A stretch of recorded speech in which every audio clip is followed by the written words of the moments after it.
Sa eksklusibong panayam kay Chito Miranda ikinwento nito na natulog siya sa presinto ng 2 linggo para samahan ang misis niyang si Nery Naig Miranda na noon ay nakadetini dahil sa kasong syndicated estafa and violations of the Securities Regulation Code.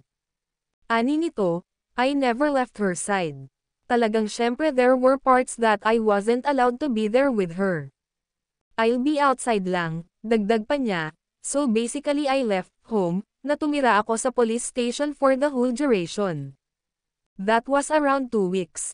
I never went home. Hindi ako umuwi hanggang hindi kami sabay umuwi. Matatanda ang iniurong na ng Pasay Regional Trial Court ang kasong isinampa kay Nery. Sinabi ni Chito na nakatuon pa rin ang umano ang kanyang asawa sa pagpapagaling matapos nitong matroma dahil sa kanyang pinagdaanan. Sa kabila ng kanilang pinagdadaanan bilang mag-asawa buo pa rin ang pagtitiwala at pag-asa, at itinuturing nila ito bilang isang blessing in disguise ang buong pangyayari. Aniya just to have faith na kung ano man mangyari, kung ano ang pinagdaraanan mo, everything happens for a reason. It's a blessing in disguise.